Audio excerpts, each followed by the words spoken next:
अस्मद्गुरुपरमगुरून्यतिवरपूर्णं शयामुनं रामं पद्माक्षणाथषडजित्सेने शरमारमावतीं वन्दे वन्दे बृन्दावनचरं वल्लवीजनवल्लभं जयन्ती सम्भवं धाम वैजयन्ती विभूषणं श्रीमान् वेङ्कटनाथार्य कवितार्केसरी वेदान्ताचार्यवर्यो मे सन्निधत्तां सदा हृदि இப்படி இந்த உத்தர கிருத்தியத்தை நமக்கு ஆச்சாரியனால தான் இந்த உத்தர கிருத்தியம் ஏற்படுறது கிடைக்கிறதுனால ஆச்சாரியால் இடத்துல நாம் கிருத்தஜத்தை தெரிவித்து அவள் இடத்துல நாம் கிருத்தஜனா இருக்கணும் அப்படின்றத காண்பிக்கிறதுக்கு ஆழ்வாரம் சாதிச்சிருக்கார். அதையும் நமக்கு பிரமாணமாக தேசிகன் காட்டியிருக்கார். என்னன்னா, எம் ஈஷர் விண்ணோர் பிரானார் மாசில் மலரடிக்கு எம்மை சேர்விக்கும் வண்டுகளே அப்படின்னு ஆழ்வார் சாய்க்கிறார். அதுக்கடுத்தது வில்லி புதுவை விஷ்ணு சித்தர் தங்கள் தேவரை வல்ல பரிசு வருவிப்பரேல் அது காண்டுமே அப்படின்னு ஆண்டாள் சாதிச்சிருக்கா. இதை எடுத்து நமக்கு காட்டி நாமும் ஆச்சாரியன் தரத்தில் விஸ்வாசம் கொண்டு கிருத்தஜனாக இருக்கணும் அப்படின்றத சுவாமி தேசிகன் காண்பிக்கிற. எம் ஈஷர் ஆச்சாரியாள் என்ன பண்ணுறா? எம் ஈஷர் விண்ணோர் பிரானார் மாசில் மலரடிக்கு எம்மை சேர்விக்கும் வண்டுகளே. எம் ஈஷர் பெருமாள் எப்படிப்பட்டவன்? எனக்கு ஈசன், ஈசனாக இருக்கக்கூடியவன் அப்படின்னு. என்ன ஈசன்னா நம்ம நியமித்து கொண்டு போகிறவனுக்கு ஈசன்னு பேர்.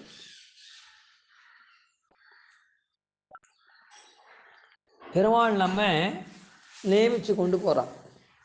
எப்படி கொண்டு போகிறான் அவன் அப்படின்னு சொன்னால், நாம் பாப்பம் பண்ணியிருந்தா அதுக்கு தகுந்த மாதிரியான காரியங்கள்லாம் பண்ண சொல்லுவோம். புண்ணியம் பண்ணியிருந்தா அதுக்கு தகுந்த மாதிரியான சரீரம் கொடுத்து அதுக்கு தகுந்த மாதிரி காரியங்கள்லாம் பண்ண சொல்லுவோம். அப்படியே பண்ணிட்டு போவான், நம்ம நியமிப்பான். எம் ஈஷர் அவன் எப்படிப்பட்டவன்? விண்ணோர் பிரானார், நான் இங்கே இருக்கக்கூடியவனாக இருக்கனே. எம் அப்படின்னு சொல்கிறதுனால நமக்கு இங்கே நான் அப்படின்ற அகங்காரம் இருக்குது. என்னுடைய எம் ஈஸ்வர்னு சொல்லலாம், அது சாத்விக அகங்காரம். இருந்தாலும் இந்த இடத்துல எம்முன்னு சொல்கிறதுனால என்ன ஆகுதுன்னா, நாம் இங்கே அகங்கார மமகாரத்தோடு வர்த்திக்கக்கூடிய நம்மை அவன் நியமிக்கிறான். அதுக்கு தகுந்த மாதிரியான நம்முடைய புண்ணிய பாபத்துக்கு தகுந்த மாதிரி அகங்கார மமகாரத்தோடு வர்த்திக்கிற நாம் பண்ணக்கூடிய புண்ணிய பாபத்துக்கு தகுந்த மாதிரி நம்ம நியமித்து கொண்டு போகிறோம். எம் ஈஷர்.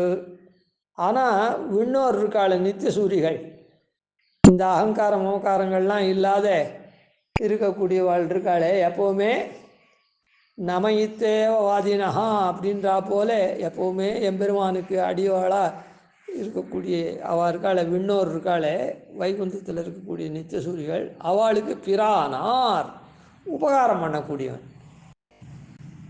நான் சொல்லக்கூடிய இந்த பத்த ஜீவனாக இருக்கிறவனை நியமிக்கக்கூடியவனாக இருக்கான் எம்பெருமான். பததாசம் விந்யாசம் எப்படி இருக்கு பாருங்கள். விண்ணோர் பிரானார், விண்ணவர்களுக்கெல்லாம் உபகாரம் பண்ணக்கூடியவன். பிரான்னா உபகாரங்கள். என்ன, அவள் எப்போவுமே பெருமாளுக்கு கைங்கரியம் பண்ணணுன்ற அந்த ஒரே எண்ணம், அந்த சேஷத்தோட ஞானத்தோடு இருக்கா.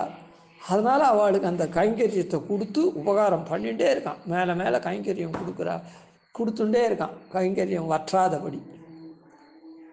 அதனால் விண்ணோர் பிரானார். எம் ஈஷர் விண்ணோர் பிரானார். அவன் எப்படிப்பட்டவன்? மாசில் மலரடிக்கு, அவன் குற்றமற்றவன், மாசு இல்லாதவன்.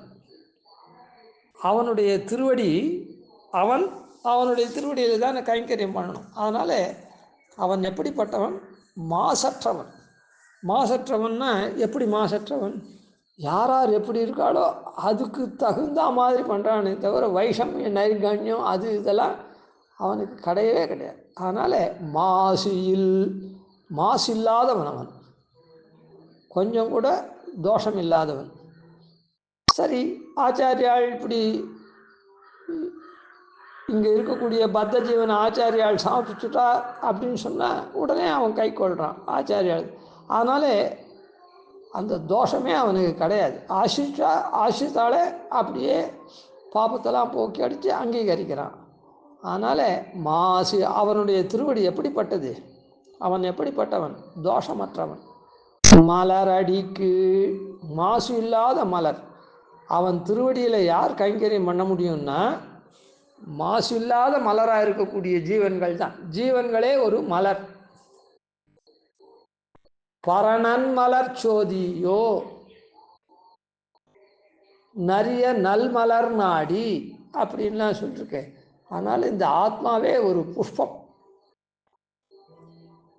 அதனால் அந்த இடத்துல எப்படி இருக்குது அப்படின்னா அவனுடைய திருவடியில் நிறைய ஜீவாத்மாக்கள்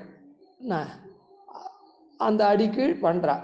அதனால் அவன் திருவடி ஒரே மலராக இருக்குது.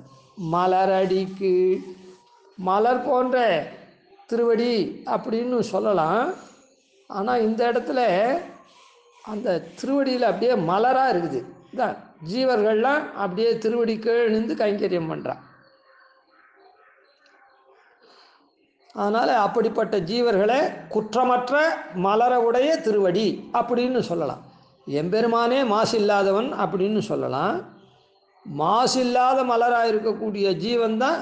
அதனால்தான் நிறைய நன்மலர் நாடி அப்படின்னு சொன்னார். ஜீவன் நல்லவன் தான், மலர் போன்றவன் தான், ஆனால் தோஷம் கலசி போயிருக்கு. அதனால தான் இந்த இடத்துல என்ன சொல்கிறார், மாசில் மலர் அடிக்கு. அந்த மாசு இல்லாத மலரை உடைய திருவடியில் அப்படிப்பட்ட ஜீவர்களை வச்சிருக்காளே அந்த அந்த எம்பெருமான் மலர் போன்ற ஜீவர்களை தன்னுடைய திருவடி கீழே கைங்கரியம் கொண்டிருக்கானே எங்கே, வைகுண்டத்தில். அந்த மலரடி கீழ், அந்த திருவடியினுடைய கீழே என்ன பண்ணுற, எம்மை சேர்விக்கும் வண்டுகளே. இந்த வண்டுகள் என்ன பண்ணுன்னா எப்பவும் மலரில் தான் இருக்கும். மலரில் இருக்கக்கூடிய மகரந்தத்தை தேனை பருகிறதுக்காக. எம்பெருமானுடைய திருவடி மாசில்லாத குற்றமற்றதான மலர் போன்ற திருவடின்னு சொன்னாலும் அதில் வண்டு இருக்குதுன்னு அர்த்தம். அது குற்றமற்ற ஜீவாத்மாக்கள், மலர்களான ஜீவாத்மாக்கள் அந்த அடியில் இருக்கிறதுனால அப்படி. அதனால் இந்த வண்டுக்கள் எப்போவுமே சஞ்சாரம் பண்ணக்கூடியது எந்த இடத்துல அப்படின்னு சொன்னால், எங்கே வண்டு சுற்றினாலும் அந்த மலருக்கு வந்துடும். அந்த மகரந்தம் இருக்கக்கூடிய நல் மலரை தேடி அந்த எம்பெருமான் திருவடியில் தான் எப்போவுமே அது சுற்றின்னு இருக்கும். எங்கெங்கே சுற்றினாலும் அந்த மலர்லேருந்து அப்படியே அந்த மலர். அதனால் அந்த ஆச்சாரியால் அந்த வண்டுக்கு என்ன தன்மை அப்படின்னு சொன்னால், அங்கங்கே சுற்றினாலும் அப்படியே ஆச்சாரியா அதான் அந்த மலர்ண்ட போகும். அதுபோல் அந்த எம்பெருமான் திருவடியே சொதகா மலராகவும் இருக்குது, மாசில் மலராகவும் இருக்குது. அந்த எம்பெருமான் திருவடியில் மாசற்ற மலர்களான ஜீவாத்மாக்கள்லாம் இருக்கா. அதனால் இந்த வண்டு என்ன பண்ணுறது அப்படின்னா, இந்த மலரையும் அங்கே கொண்டு சேர்க்கறது. நாமும் மலர் தானே, நாம் தோஷவானாக இருக்கோம். ஆனால் வண்டு என்ன பண்ணுறது, மாசில் மலரடிக்கு எம்மை சேர்விக்கும் வண்டுகளே, அந்த இடத்துல கொண்டு நம்ம சேர்க்கிறது. வண்டு ஷட்பதம், அது அருகால் கொண்டு பறக்கக்கூடிய சாமர்த்தியம் அதுக்கு இருக்குது. வீசும் சிறகு இருக்குது. ஞான வைராக்கியம், ஞான பக்தி அப்படின்ற சிறகு இருக்குது. அனுஷ்டானன்றது தான் அதனுடைய உடல். அதனால் ஞானானுஷ்டான வைராக்கியம் கொண்ட அந்த வண்டு அது தன்னுடைய ரெக்கைகள்னால பறந்து சென்று எம்பெருமான் அடையிறது. அதனால் நம்மையும் சேர்க்கிறது. மாசில் மலரடிக்கு எம்மை சேர்விக்கும் வண்டுகளே, அந்த திருவடியில் கொண்டு சேர்க்கக்கூடிய ஆச்சாரியால வண்டா இங்கே வர்ணிச்சிருக்குது.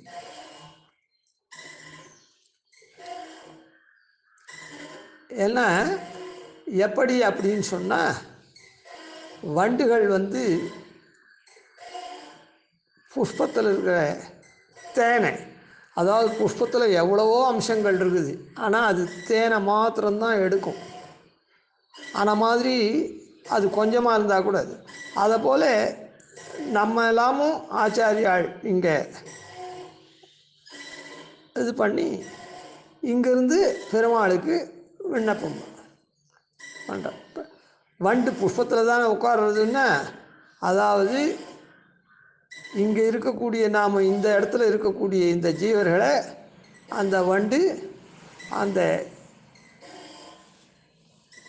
கொஞ்சம் போகிறோம். அந்த எப்படியும் ஆத்மா நித்தியமாக இருக்கிறது, சுத்தமாக தானே இருக்குது, வந்தேரியானது தானே இந்த இது. அதனால் இந்த ஆத்மா நித்தியமாக இருக்கக்கூடிய சுத்தமாக இருக்கக்கூடியது அப்படின்ற தன்மையை தெரிஞ்சு ஆச்சாரியால் என்ன பண்ணுறா, நம்ம பெருமாள் இடத்துல சேர்க்கா. அதனால் வந்தேரியான நம்முடைய பாபங்கள்லாம் பெருமாளால் போக்கடிக்கப்படுறது. அது போக்கடிக்கப்படுறதுக்கு ஆச்சாரியால் தான் இந்த சுத்தமான ஆத்மாவை எம்பெருமானிடத்தில் சமர்ப்பிக்கிறார். அதாவது சுத்தமான ஆத்மானா என்ன, ஆத்மா எப்பவும் சுத்தம், ஆனால் அதுக்கு வந்தேரியான பாப்பம் இருந்தால் கூட. ஏன்னா வண்டு என்ன பண்ணுன்னா, அந்த தேனில் தான் நோக்கம் இருக்குமே தவிர அதை சுற்றி இருக்கக்கூடிய அந்த பூவில் இருக்கக்கூடிய தன்மையெல்லாம் அது பார்க்காது. அதுபோல் நம்ம ஆத்மாவை இங்கேருந்து அங்கே பெருமாள் இடத்துல கொண்டு சேர்க்கிறது. அங்கே சேர்க்கிறது அது எப்படியே பெருமாளுடைய திருவடி மதுன்னு சொல்லிருக்கு, மலர்னு சொல்லிருக்கு, மதுன்னு சொல்லிருக்கு. என்ன தேவ மது அப்படின்னு எம்பெருமான் திருவடி இல்லை தேன் இருக்குது, தேனாக இருக்குது அப்படின்னு சொல்லப்பட்டிருக்கு. ஏன் எம்மை சேர்விக்கும் வண்டுகளேன்னு இந்த மலரில் இருக்கக்கூடிய தேனை அங்கே கொண்டு அது சேமித்து வைக்கிறது, இங்கேருந்து கொண்டு நம்ம எடுத்து போகிறது. அதனால தான் எம்மை சேர்விக்கும் வண்டுகளேன்னு சொல்கிறேன். எம்பெருமானுடைய, அதாவது இந்த உதாரணத்தை புரிஞ்சுக்கணுன்னா, மலர் எம்பெருமானுடைய திருவடியில் மலர் போன்ற திருவடி எம்பெருமானது அப்படின்னு சொல்கிறது ஒரு விஷயம். அதே சமயத்தில் மதுவாகவும் எம்பெருமானுடைய திருவடியை சாஸ்திரங்கள் சொல்கிறது. அதனால் இந்த வண்டு என்ன பண்ணுறது, இங்கே இருக்கக்கூடிய நம்மில் இருக்கக்கூடிய நாமும் ரொம்ப ரொம்ப ஆத்மா மாத்திரம்தான் சுத்தமான ஆத்மா. இங்கே ரொம்ப கலுஷமான சரீரத்து உள்ளே உட்காந்துருக்குது, அதை பற்றி இல்லை. அதாவது பூ ரொம்ப மட்டமாக இருந்தால் கூட அதில் இருக்கக்கூடிய தேனை அது பருகும், வண்டு எடுக்கும், அதை கொண்டு தேனடையில் கொண்டு சேர்க்கும். எம்பெருமானுடைய திருவடியே ஒரு மதுவானத்தினால் அது ஒரு தேனடை போல். அதனால் இந்த வண்டு என்ன பண்ணுறது, இங்கே இருக்கிற தேனை அங்கே கொண்டு சமர்ப்பிக்கிறது. அதனால் ஆச்சாரியால் என்ன பண்ணுறா, இந்த ஆத்மாவுக்குத்தான் சரணாகதி பண்ணி வைக்கிறாள் தவிர இந்த சரீரத்துக்கு சரணாகதி பண்ணலை. சரீரம் இங்கே தான் இருக்கும், அது என்ன பாப புண்ணியமோ அதுபடி தான் அந்த உத்தரகிருத்தி, அதான் உத்தர காலத்தில் அது அப்படியே இங்கே வாழும், அது மரண பரியந்தம். அதனால் அந்த சரீரத்து உள்ளே இருக்கக்கூடிய தேன் பாகத்தை எடுக்கிறது. அதுதான் அந்த புஷ்பம் போல். இது ஒரு செடி, விருட்சம். எது, இந்த சரீரன்றது விருட்சம், அதில் இருக்கக்கூடிய இது புஷ்பம். அந்த புஷ்பத்தில் இருக்கிற புஷ்பத்தை சேர்க்கிறதுன்னா என்ன அர்த்தம், இதில் இருக்கிற தேனை கொண்டு அங்கே. அதனால தான் எம்பெருமானுடைய திருவடி அப்போவும் மதுவா சாஸ்திரத்தில் வர்ணிக்கப்பட்டிருக்கு. அதனால் எம்மை சேர்விக்கும் வண்டுகளே. அதனால் இப்படி வண்டு ஸ்தானத்தில் ஆச்சாரியால் இருக்கா. ஏன்னா வண்டுக்கு பறக்கக்கூடியதான சக்தி, அதாவது ரெக்கை இருக்குது. அந்த ரெக்கைன்றது ஞான வைராக்கியம், வைராக்கியன்றது தான் பக்தியினுடைய முத்தின தன்மை வைராக்கியம். அதனால் பக்தி நடுவில் அது எங்கே இருக்குது, இந்த ஞானமும் பக்தியும் சரீரத்தில் இருக்குது, அனுஷ்டானத்தில் தான் இருக்குது. அதனால் சரீரம்ன்றது அனுஷ்டானம், 2 சிறகு அனுஷ்டானம் அப்படின்னு சொல்லப்படும். எம்மை சேர்விக்கும் வண்டுகளே அப்படின்னு. அதே மாதிரி இப்போது ஆச்சாரியால் பண்ணக்கூடிய கிருத்தியத்தை நம்மாழ்வார் பாசுரத்தை கொண்டு நமக்கு காண்பிச்சார். ஆச்சாரியால் நமக்கு பண்ணக்கூடிய கிருத்தியம்னா உபகாரத்தை. ஆண்டாள் என்ன சாய்க்கிறார் அப்படின்னு அதை எடுத்து தேசிகன் காமிக்கிறார்னா, வில்லி புதுவை விட்டு சித்தர் தங்கள் தேவரை வல்ல பரிசு வருவிப்பரேல் அது காண்டுமே. அதாவது வில்லிபுத்தூருக்கு தலைவரான பெரியாழ்வார் இருக்கிற அவர் அந்த எம்பெருமானே அவர் முயற்சி கொண்டு எம்பெருமானை பிரார்த்தித்து அதெல்லாம் பண்ணி நமக்கு அந்த எம்பெருமான் கிட்டு மாதிரி பண்ணுறான். நாம் எம்பெருமான் அடையிற மாதிரி, நம்ம எம்பெருமான் கை கொள்கிற மாதிரி பண்ணுறார். அப்படி அவர் பண்ணாதான் நாம் அந்த எம்பெருமானை சேவிக்க முடியுமே தவிர ஆச்சாரியனாக இருக்கக்கூடிய அவர் பண்ணலைன்னா பண்ண முடியாது. அதனால் ஆச்சாரியனாக இருக்கிற பெரியாழ்வார் பெருமாளை நம்மக்கிட்ட கை கொள்ளுமாறு பிரார்த்திச்சாக்கா நாம் அவனை பெற முடியும் அப்படின்னு. அதில் பதங்கள்லாம் பாருங்கள். வில்லி புதுவை, வில்லி புதுவை, வில்லிபுத்தூர் அப்படின்னு. வில்லிபுத்தூர்ன்றதே என்னன்னா வில்லை உடைய நமக்கு வில்லுனால வில்லை உடையவன், அதனால் நமக்கு புத்துயிர் அளிக்கக்கூடியது. அவன் உரையக்கூடிய இடம் வில்லிபுத்தூர். சார்கம் என்னும் வில்லாண்டான் அப்படின்னு சொல்கிறோம். அதனால் பெருமாள் என்ன பண்ணுறான், வில்லை கையில் வச்சுட்டு இருக்கான். அதனால் வில்லு எப்படி அம்புகளை ஒருமுகப்படுத்தி பண்ணுறது, அதை மாதிரி அம்புன்றது இந்திரியங்களுக்கு அக்ஷசாயகம்னு பேர், அந்த அம்புக்கும் அக்ஷசாயகம்னு பேர். அதான் இந்திரியங்கள்லாம் ஒருமுகப்படுத்தக்கூடிய எம்பெருமான் இருக்கான். வில்லி புதுவை, அந்த ஊரில் இந்த விஷ்ணு சித்தர் இருக்கார். அந்த விஷ்ணு சித்தர் எப்படிப்பட்டவர், அந்த எம்பெருமான் வில்லிபுத்தூரில் உரையக்கூடிய எம்பெருமான் விஷ்ணு இருக்காரு, அவரை எப்போவுமே சித்தத்தில் வச்சிருக்கவர். வில்லி புதுவை விட்டு சித்தர் தங்கள் தேவரை, அவர் எப்படி அவருடைய தேவன். ஏன்னா எம்பெருமான அவர் உள்ள வச்சுட்டுருக்கார். உன்னை கொண்டு என்னுள் வைத்தேன், என்னையும் உன்னிலிட்டேன் அப்படின்ற ரீதியில் அவருக்கு கைவசமாக வச்சுட்டுருக்கார். அந்த எம்பெருமான தேவனான இருக்கக்கூடிய எம்பெருமான் இருக்கானே, அவனை எம்பெருமான் தான் பெரியாழ்வார் என்ன பண்ணுறார், தன்னுடைய கைப்பாவையாக வச்சுட்டுருக்கார். அதனால்தான் தங்கள் தேவரை அப்படின்னு சொன்னார். அவருக்கு அதீனமாக இருக்கான் பெருமாள், அவர்கிட்ட வழக்காக இருக்கான் பெருமாள். ஏன்னா அப்படி பெருமாள் அவர் தன் வசப்படுத்தியிருக்கார். வில்லி என்ன, அதனால்தான் விஷ்ணு சித்தன்னு பேர். விஷ்ணு யாருடைய சித்தத்தில் இருக்கானோ, இல்லை விஷ்ணுவுடைய சித்தத்தில் யார் இருக்காளோ அப்படின்னு 2 விதமான அர்த்தம். அதனால் வில்லி புதுவை விஷ்ணு அதனால் அப்படி பெருமாளை உன்னை கொண்டு என்னுள் வைத்தேன், என்னையும் உன்னிலிட்டேன்னு அவர் அந்த மாதிரி பண்ணிருக்கிறதுனால தங்கள் தேவரை, அவருடைய பெருமாள் அவர், அவருக்கு தேவன். தங்கள் தேவரை வல்ல பரிசு வருவிப்பரேல் அது காண்டுமே. அதானே, ஆமாம், வல்ல பரிசு வருவிப்பரேல் அது காண்டுமே. அதான் அவர் என்ன பண்ணுறார். அதனால் அந்த எம்பெருமான் இட்ட வழக்காக இருக்கான், பெரியாழ்வார் இட்ட வழக்கா. அதனால் அவர் என்ன பண்ணுவார், தகுந்ததான பரிசு வரவழைக்க முடியும் அவரால். என்ன நமக்கு தகுந்ததான பரிசு, எம்பெருமானும் நம்ம அதை போல ஆட்கொள்ளணும். நம்ம மனசு உள்ள எம்பெருமான் குடிகொள்ளணும். அதனால் நம்ம மனசு தூய்மையானதுனால உடனே அவன் மனசில் நம்ம தூயவனாக்கி தூயவனாக இருக்கிறதுனால அவன் மனசுலேயும் நம்ம கொண்டு வைக்கணும். பெரியாழ்வாருடைய கைப்பாவையாக இருக்கக்கூடிய எம்பெருமான் அவர் நமக்கு தகுந்த பரிசு வரவழைக்கணும். அவர் வரவழைப்பார். எப்படி தகுந்த பரிசு என்ன, வல்ல பரிசு என்னது, தகுந்த பரிசு நன்மை கொடுக்கக்கூடிய பரிசு என்னது அப்படின்னு சொன்னால், நாம் ஆச்சாரியனை ஆசிரியக்கிறதுனால இப்போது ஒரு இடத்துல நாம் ஒரு காலேஜில் ஒரு யூனிவர்சிட்டியில் போய் படிக்கிறான், கோல்டு மெடல் வாங்குகிறான். ஏன் அங்கே போய் படித்ததுனால இவனுக்கு தகுந்த பரிசு வந்திருக்குது, கோல்டு மெடல். அதுபோல் வல்ல பரிசு என்ன? அது நமக்கு எம்பெருமான, அதான் எம்பெருமான நம்ம உள்ள வரவழிக்கணும், எம்பெருமான நம்ம ஆட்கொள்ளும்படி பண்ணணும்.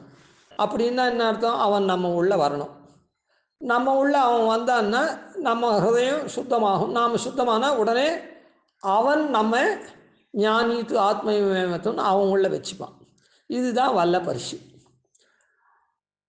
ஆச்சாரியனை அடைஞ்ச நமக்கு தகுந்ததான பரிசுன்னா, அந்த யூனிவர்சிட்டியில் போய் படித்தான், கோல்டு மெடலிஸ்டாக இருக்கான், அப்படி ரேங்க் வாங்கியிருக்கான் அப்படின்னு சொல்கிறாளோ இல்லை, அதான தகுந்த பரிசு அங்கே போனதுக்கு.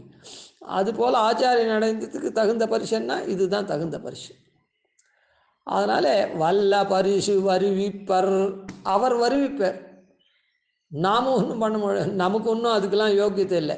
அது காண்டுமே, அதனால் நாம் அந்த பரிசை நாம் காண்டுமே, அதை அனுபவிப்போம் அப்படின்னு சொல்கிறார். அதனால் ஆச்சாரியால் நமக்கு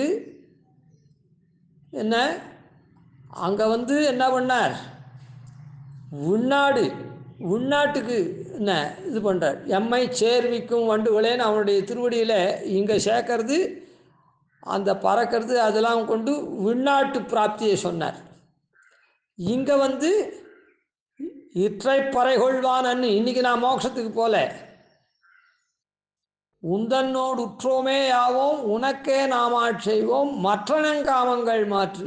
இந்த ஊரில் இருக்கிறவரையில் தான் மற்ற காமங்கள்லாம் இருக்கும், அது ஒன்று இது ஒன்றுன்னு. அதனால் அதெல்லாம் மாற்றி உன்னோடவே எப்போவும் சேர்ந்தவனாக இருந்து உனக்கே நாமாட் செய்வோம். எப்போ? இங்கே இருக்கிற வரை. பாரார்த்தம் ஸ்வம் ஸ்ருதி சதசிர சித்தம் அத்தியாபயந்தி. அதாவது பாரார்த்தியம், உனக்கே நான் வாழக்கூடியவன் அப்படின்ற பாரார்த்தியத்தை சொல்லியிருக்குது உபனிஷத்துலாம். அந்த பாரார்த்தியப்படி நான் உனக்கு கைங்கரியம் பண்ண போகிறேன் அப்படின்னு பாரார்த்தியம் ஸ்வம் ஸ்ருதி சதசிர சித்தம். வேதாந்தங்களில் சித்தமான விஷயத்தை பெருமாளுக்கு அத்தியாபயந்தி, நான் உனக்கு கைங்கரியம் பண்ண போகிறேன். அதான் என்னது, இற்றை பறைகொள்வான் அன்று ஆச்சாரியன் சமர்ப்பிச்சுட்டார். நான் உடனே இன்றைக்கி மோட்சத்துக்கு வரல, இன்றைக்கி மோட்சத்தை நான் வரல. எற்றைக்கு என்ன, இன்னி தொடக்கமாக எற்றைக்கும் ஏழு பிறவிக்கும் காலாவச்சாரம் இல்லாத உன்னோடவே நான் இருக்க போகிறேன். ஆனால் இந்த சரீரம் இருக்கிற வரையிலும் உன்னோட இருக்க போகிறேன், அதுக்கப்புறமும் உன்னோடவே இருக்க போகிறேன். உந்தன்னோடு உற்றோமே யாவும் உனக்கே நாமாட் செய்வோம். இன்று தொடக்கமாக உனக்கே நாமாட் செய்வோம். இந்த சரீரம் இருக்குச்சு, அதுக்கப்புறம் மோட்சத்துலேயும் அப்படியே உனக்கே ஆட் செய்வோம். மற்ற காமங்கள் மாற்றி, இந்த சரீரம் இருக்கிற வரையில் மற்ற காமங்கள்லாம் எனக்கு வேண்டாம், கண்டதை பார்க்குறது கண்டதை கேட்குறதெல்லாம் அப்படின்னு சொல்கிறார். அதனால் இங்குற்றைய கைங்கரியத்தையும் இங்கே காண்பிக்கப்படுறது ஸ்பஷ்டமாக. அங்கெல்லாமும் இருக்குது, ஆனால் உள்ளுரையாக இருக்குது. நான் வைகுண்டத்தில் என்னை சேர்க்கார் அப்படின்னு சொன்னால் அதுக்கப்புறம் இங்கேயே அது நன்னா இருக்குது அப்படின்றதுலாம் அதெல்லாம் உள்ளுரையாக இருக்குது, அர்த்தாத்து சித்திக்கிறது. இது அப்படி இல்லை, ஸ்பஷ்டமாகவே இங்கே வல்ல பரிசு வருவிப்பரேல். ஆனால் வல்ல பரிசு அவனை ஆட்கொள்ளும்படி பண்ணுவார்.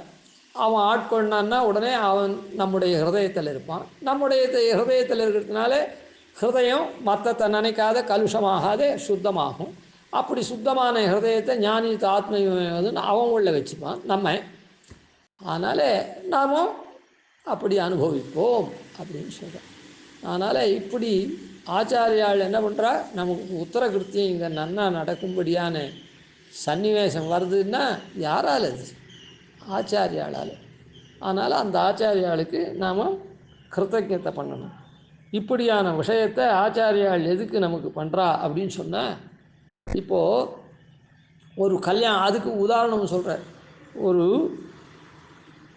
ஒரு அபிஷேகம் கல்யாணமெல்லாம் நடக்கிறதுன்னு வச்சுக்கோங்க. முதல் நாள் ராத்திரியே வழக்கெல்லாம் ஏற்றி வைப்பான். இப்போ இதை வச்சுக்கோங்களேன், அதாவது ஆமாம் முதல் நாளே அது, இப்போது கல்யாணம்னா முதல் நாளே அது பந்தல்லாம் போட்டு வழக்கெல்லாம் போட்டு தோரணம் கட்டி எல்லாம் பண்ணுறாலும் இல்லை. அதுபோல் இல்லை, முன்னாலே நமக்கு அந்த மாதிரி நாம் பெருமாளுடைய கைங்கரியத்தை நிரந்தரமாக பண்ண போகிறவன் அங்கே அப்படின்றதுக்கு இது முன்னாலே, அதாவது நாளைக்கு மரணமான விட்டு கிடைக்க போகிற நிரந்தர கைங்கரியத்துக்கு இங்கே இருக்கிற காலத்தில் இந்த சரீரம் தூங்கும் சாப்பிடும் எல்லாம் இருக்குதோ இல்லை, அது தவிர மற்ற போது இந்த கைங்கரியமெல்லாம் பண்ண போகிறது அது வழக்கேற்றி வைக்கிற மாதிரி இங்கே இருக்கிற நாள்லேயே அந்த சரீரம் எம்பெருமானுக்கு கைங்கரியம் ஆன மாதிரியான தன்மை வெளிச்சிறப்புன்னு அதுக்கு பேர். அதாவது ஒரு ஆற்றுல மாவளை தோரணம் கட்டினா இன்றைக்கி ஏதோ அவாத்தில் அப்த பூர்த்தி அதனால் மாவளை தோரணம் கட்டிருக்கா, இன்றைக்கி பந்தலே போட்டிருக்கா அதனால் உபநயனம் கல்யாணம் இந்த மாதிரி அந்த பந்தலை பார்த்து நாளைக்கு அவாத்தில் கல்யாணம் அதனால் பந்தல்லாம் போட்டிருக்கா. அப்படி அது என்னது வெளிச்சிறப்பு, உள்ளுக்குள்ளே இருக்கக்கூடிய நாளைக்கு நடக்க போகிற உள்ளுக்குள்ளே நடக்கிற விசேஷத்தை அது வெளியிலேயே காண்பிக்கிறது. அந்த மாதிரி பூர்வ ராத்திரியில் வழக்கு ஏற்றி வைக்கிறது, இந்த மாதிரி வெளிச்சிறப்பாக தோரணங்கள் பந்தல்லாம் போடுறது இதெல்லாம். அதுபோல் ஆச்சாரியால் நமக்கு என்ன பண்ணுறா, நாளைக்கு அங்கே மரணமான விட்டு அங்கே போய் கிடைக்கக்கூடிய கைங்கரியத்தை இங்கேயே நாம் பண்ணும்படியாக வெளிச்சிறப்பாக இங்கேயே இவன் சரணாகதன் என்ன விலட்சணமாக இருக்கான் பத்தியா அப்படின்னு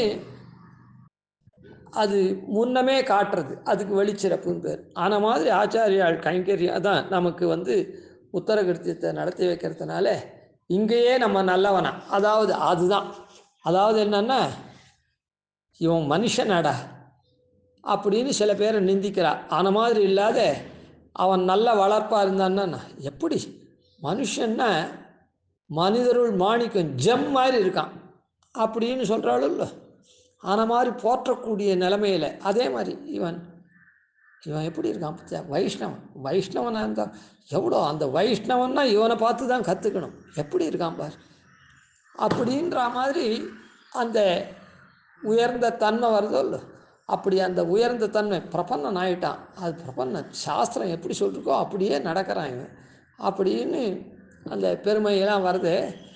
ஆன மாதிரி பெருமை வரத்துக்காக பண்ணலை, தன் கருமம் செய்ய பிறர் உகந்தார், நம்ம கடமையை நாம் பண்ணோம்னா மற்றவா பார்த்து உகக்கிறா. அந்த மாதிரி ரீதியான அந்த தன்மையை ஆச்சாரியால் கொடுக்கறதுனால, அதாவது நாம் இருக்க வேண்டிய தன்மையில் இருக்கும்படியாக அந்த ஆச்சாரிய கட்டாட்சம் நமக்கு அருள்றதுனால, அவருடைய கட்டாட்சம் மூலமாக ஆச்சாரியர் அருள்றதுனால அவரிடத்துல நாம் கிருத்தஜத்தையை கொண்டு நம்ம வாழ்நாளை நடத்தணும் அப்படின்றது இது ரொம்ப முக்கியமான விஷயம் உத்தரகிருத்தியத்தில். கவிதார்க்கிக சிம்மாய கல்யாண குணசாலினே ஸ்ரீமதே வெங்கடேஷாய வேதாந்த குரவே நம. ஆதிவன்ஷோபாதீனிதிவர்யான் பஜேனிசம் ஸ்ரீரங்கபூருஷரஜித்யதீசானபதாஸ்ரீம் ஸ்ரீவத்சவம் சதிலகம் வந்தே ஸ்ரீகிருஷ்ணதேசிகம்.